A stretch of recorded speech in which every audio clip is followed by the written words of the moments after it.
ঢ্যাঁড়স খেতে খেতে কি ঢ্যাঁড়সের মতন হয়ে গেছো? ঠিক আছে, আজকে একটা নিরামিষ ঢ্যাঁড়সের রেসিপি বানাচ্ছি। দেখো, প্রথম ঢ্যাঁড়সটাকে চারফালা করে কেটে নাও। একটা মিক্সিং জারের মধ্যে আদা টমেটো বেটে নাও। তারপর ঢ্যাঁড়সগুলোর মধ্যে নুন, তারপর জিরে গুঁড়ো ধনে গুঁড়ো ভালো করে মাখিয়ে তার সাথে হালকা একটু বেসন দেবে, তাতে কিন্তু আরও টেস্টি হবে ব্যাপারটা। ভালো করে ওটাকে মাখিয়ে একটা সাইডে রেখে দেবে। তারপর একটা গরম কড়া নেবে, সেই কড়াটার মধ্যে তেল দিয়ে ঢ্যাঁড়সগুলোকে ছেড়ে দেবে। ছেড়ে দেওয়ার পর ভালো করে নাড়াতে থাকবে। নাড়ানোর পর ভালো করে নাড়াবে, কিন্তু নাহলে হবে না। হ্যাঁ, নাড়ানোর পর ঢাকনা দিয়ে রেখে দাও। ততক্ষণ একটা দইয়ের পেস্ট বানাবো। দেখো, প্রথম দই নেবে। দই যদি ঘরে না থাকে তাহলে বানানোর কোনো দরকার নেই। হ্যাঁ, দইটা ভালো করে নেবে।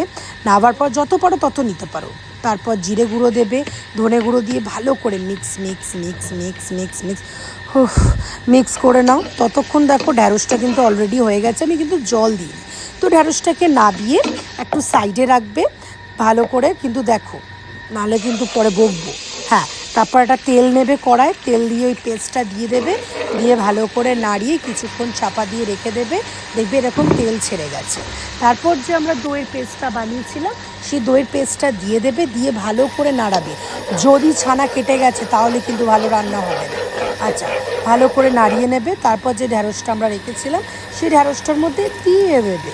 দেওয়ার পর ভালো করে নাড়াও একটু।